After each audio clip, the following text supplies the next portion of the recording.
Siapa sebenarnya Mary Bell? Mary Bell lahir dalam keluarga yang berperilaku buruk.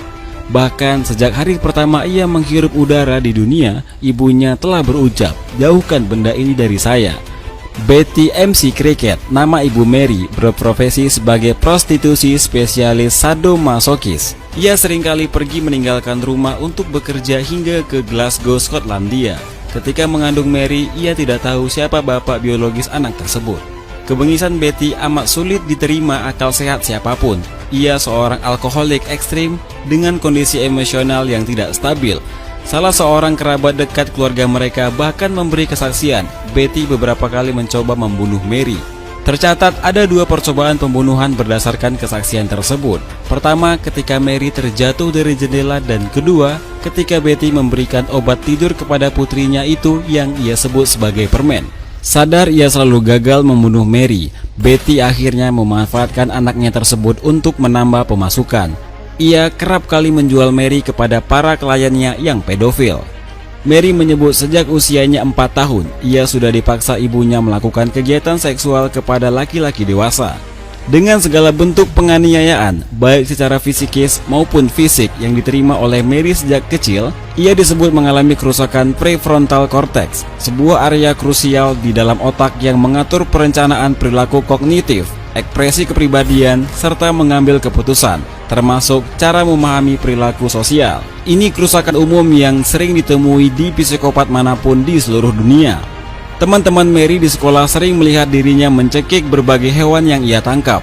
Tak hanya itu, Mary juga kerap menyakiti teman-temannya yang lain, juga dengan cara dicekik. Hal tersebut amat mungkin terjadi karena sejak kanak-kanak ia selalu melihat ibunya dicekik oleh kliennya ketika sedang melakukan pekerjaannya sebagai prostitusi. Namun bisa jadi pula merupakan bentuk pelampiasan kemarahannya. Pada 25 Mei 1968, sehari sebelum ulang tahunnya yang ke-11, Mary Bell mencekik Martin Brown, bocah berusia 4 tahun hingga tewas di sebuah rumah kosong yang terletak di Scotwood, Newcastle, Inggris. Mary tidak berusaha untuk menutupi perbuatannya tersebut. Untuk itulah ia kemudian mengajak seorang teman sekolahnya bernama Norma Joyce pada saat itu berusia 13 tahun agar menemaninya menerobos masuk ke sebuah rumah penitipan bayi di daerah yang sama. Di atas kasur di dalam salah satu kamar, Mary meninggalkan 2 lembar kertas yang berisi pengakuan bahwa ia adalah pelaku pembunuhan Brown. Lalu kertas tersebut sempat dilaporkan kepada polisi, tapi mereka justru menganggap isinya hanyalah lelucon dan menertawakannya. Kelak polisi itu akan menyesali sikapnya tersebut.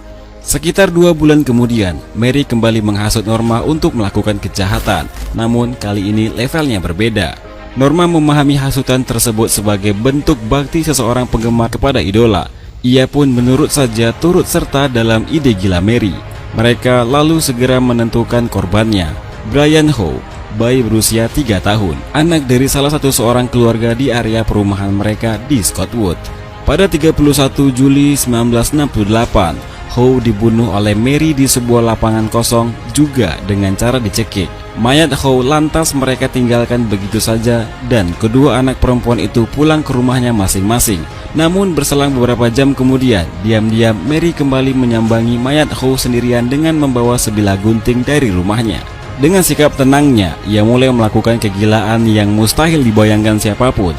Mengukir huruf M di perut Howe, memotong sebagian rambutnya, menyayat kakinya, lalu memotong penis bayi tersebut.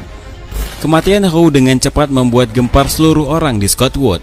Polisi berusaha keras untuk mencari siapa pelakunya, tapi mereka kesulitan. Titik terang pencarian bermula ketika polisi mencurigai perilaku aneh Mary saat pemakaman Howe. Ketika itu Mary kedapatan bersembunyi di luar rumah Howe sambil tertawa dan menggosok-gosok tangannya saat peti mati diturunkan ke liang lahat. Namun, kendati mencurigai Mary, polisi jelas tidak bisa langsung menarik kesimpulan. Setelah melakukan penyelidikan selama beberapa bulan, polisi akhirnya berhasil membuktikan kecurigaan mereka terhadap Mary berdasarkan pengakuan Norma. Persidangan pun digelar pada 17 Desember 1968. Ketika itu, kedua anak ini saling menyalahkan satu sama lain. Norma mengungkap bahwa ia sempat memohon agar Mary berhenti menyakiti Howe, sementara Mary berdalih ia hanya menyaksikan pembunuhan tersebut dan mengatakan bahwa seluruh rencana pembunuhan merupakan ide Norma. Namun setelah menjalani sidang yang cukup alot, Mary akhirnya mengakui seluruh tindakannya. Ketika ditanya apa motif melakukan dua pembunuhan tersebut, ia hanya menjawab semata-mata demi kepuasan dan kenikmatan. Mary akhirnya diputuskan bersalah dan dijebloskan ke penjara anak di Red Bank Community Home untuk menjalani hukuman selama 12 tahun. Ia dibebaskan pada tahun 1980, usianya 23 tahun ketika itu. Dan karena pembunuhan yang dilakukannya termasuk dalam kategori di bawah umur, pihak pengadilan memberikan Mary identitas baru setelah bebas.